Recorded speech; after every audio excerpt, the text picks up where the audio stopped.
इस कार्यक्रम में उपस्थित संघ राज्य क्षेत्र के प्रशासक श्री प्रफुल्ल पटेल जी, सांसद श्रीमती कलाबेन एम डेलकर जी, यहाँ उपस्थित सभी जनप्रतिनिधिगण, अन्य गणमान्य अतिथिगण, अधिकारीगण, भाइयों और बहनों, नमस्कार। केम छो? आप सौने अभिनंदन आपू छू।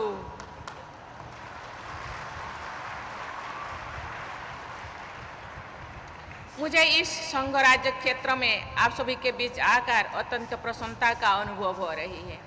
यहाँ के लोगों द्वारा जिन गर्मजोशी के साथ मेरा स्वागत किया गया है वो मेरी स्मृति में सदैव अंकित रहेगा। मैं इस स्वागत सत्कार के लिए यहाँ के प्रशासक श्री प्रफुल्ल पटेल जी तथा सभी निवासियों को बहुत बहुत धन्यवाद देती हूँ। इस क्षेत्र के लोग बहुत परिश्रमी माने जाते हैं। वे अपने स्नेहपूर्ण स्वभाव के लिए भी जाने जाते हैं। इस संघ राज्य क्षेत्र के लोगों के योगदान को पहचान कर उन्हें सरकार द्वारा सम्मानित किया जा रहा है। वर्ष 2022 में सामाजिक कार्य के लिए श्रीमती प्रभाबेन सौभाग्य चंद्र शाह जी को पद्मश्री सम्मान दिया गया था। ये महिला सशक्तिकरण के अपने कार्य के लिए जाने जाती थी। पिछले वर्ष कला के क्षेत्र में श्री प्रेमजीत बारिया जी को पद्मश्री प्रदान किया गया है। वे एक प्रख्यात चित्रकार और शिक्षक थे। देवियों और स्वजनों, राष्ट्रीय शिक्षा नीति में सभी स्कूलों में इंफ्रास्ट्रक्चर को बेहतर करने पर जोर दिया गया है, जिससे शिक्षण और अध्यापक कार्य बेहतर स्तर पर किया जा सके। अच्छा इंफ्रास्ट्रक्चर होने से समावेशी और प्रभावी शिक्षा में सहायता मिलती है। आज इस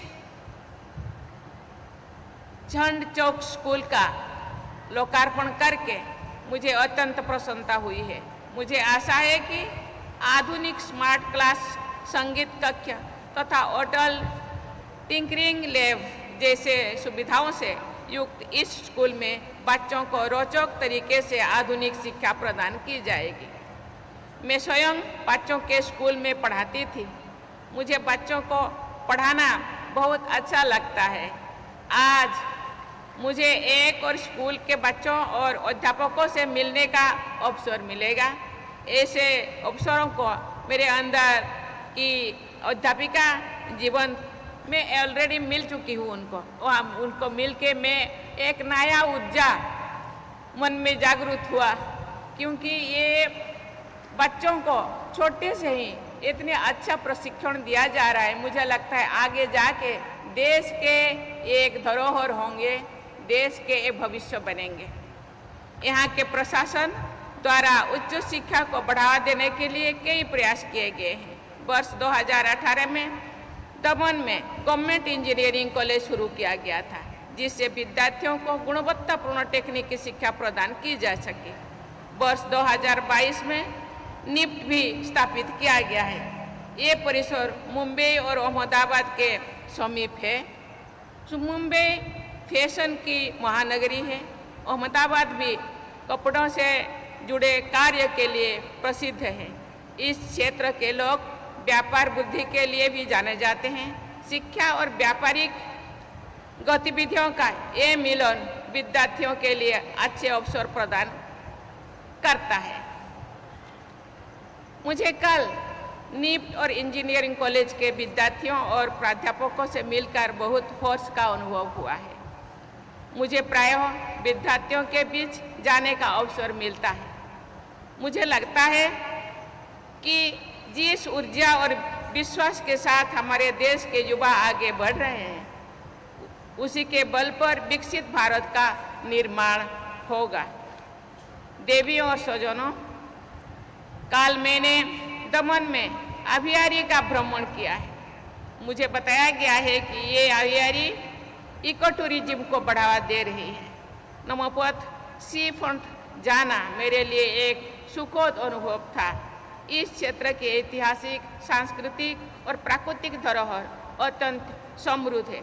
इन धरोहर के कारण ये संघ राज्य क्षेत्र के एक अच्छा टूरिस्ट डेस्टिनेशन बन गया है।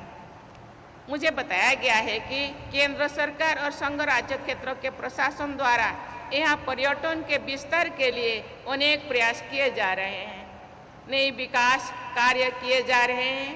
कई जगहों का नवीनीकरण किया गया है। मुझे बताया गया है कि यहाँ पतंग उत्सव और मानसून फेस्टिवल जैसे कई लोकप्रिय उत्सवों का भी आयोजन किया जाता है।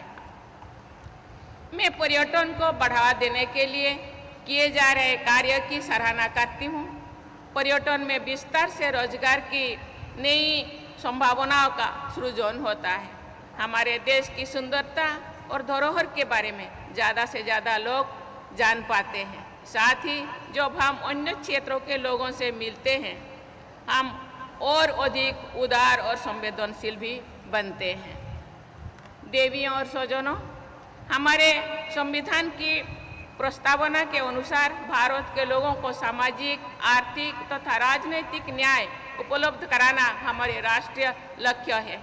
मुझे बताया गया है कि इस संघ राज्य क्षेत्र के प्रशासन के द्वारा निवासियों के जीवन को सुगम बनाने के लिए कार्य किए जा रहे हैं, जिसके अच्छे परिणाम सामने आ रहे हैं, जिसके बारे में अभी यहाँ के प्रशासक प्रफुल्ल पटेल जी ने हम लोगों के सामने विस्तार से वर्णन किए हैं।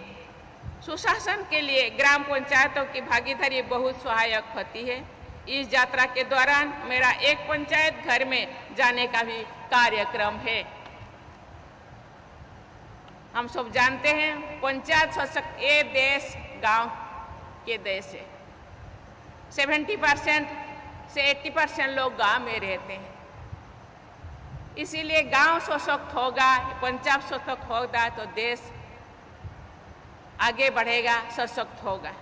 मुझे ये जानकर प्रसन्नता हुई है कि वर्ष 2022 में इस संघ राज्य क्षेत्र ने देश में सबसे पहले हर घर जल पहुंचाने का लक्ष्य प्राप्त किया था।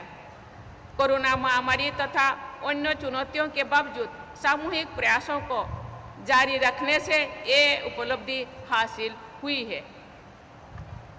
मैं आज नमो medical education and research institution में भी गई थी। वर्ष 2019 में इस संस्थान की शुरुआत की गई थी। इस संस्थान में मेडिकल सीटों को बढ़ाया गया है। श्री विनोद भवन सिविल हॉस्पिटल में उपलब्ध बेड्स की संख्या में भी वृद्धि हुई है तथा उसी ओर भी बढ़ाया जा रहा है। मेडिकल सुविधाओं के विकास के लिए किए जा रहे ये सभी कार्य सराहनीय है। देवियों और स्वजनों, भारत सरकार द्वारा 15 नवंबर को प्रत्येक वर्ष जनजातीय गौरव दिवस मनाया जाता है। संग्राम में जनजातीय समुदाय के लोगों के योगदान से सभी देशवासियों अवगत कराने का सराहनीय कदम है। भारत सरकार द्वारा जनजातीय समुदाय के विकास के लिए कई कार्य किए जा रहा है। इस संघ राज्य क्षेत्र में जनजातीय भाई बहनों की बड़ी आबादी है। मुझे बताया गया है कि जनजातीय समाज के कल्याण और विकास के लिए यहाँ के प्रशासन द्वारा अनेक कदम उठाया जा रहा है। खानबेल में ITI की स्थापना की गई है। इससे जनजातीय समाज के युवाओं को कौशल प्रशिक्षण मिलेगा। गिर आदर्श आजीविका योजना के तहत कई जनजातीय बहनों को आर्थिक सहायता दी जा रही है। इससे डेयरी फार्मिंग का विकास हुआ है। मुझे बताया गया है कि इस संघ राज्य क्षेत्र में माइक्रो, स्मॉल और मीडियम एंटरप्राइजेस में बड़ी संख्या में लोगों को रोजगार मिलता है। दादरा और Nagar Haveli export oriented districts में शामिल है। यहाँ से प्राप्त जानकारी के अनुसार वर्ष 2023 और 24 में इस संघ राज्य का क्षेत्र का कुल निर्यात लगभग 35,000 करोड़ रुपया का था। देवी और स्वजनों, इस संघ राज्य क्षेत्र के समग्र विकास के विषय में जानकर मुझे बहुत खुशी होती है। इसके लिए मैं यहाँ के प्रशासक और उनकी पूरी टीम की जनप्रतिनिधियों और निवासियों को साधुवाद देती हूँ तथा सभी के उज्जवल भविष्य की कामना करती हूँ। आप लोगों को बहुत बहुत धन्यवाद। जय हिंद, जय भारत।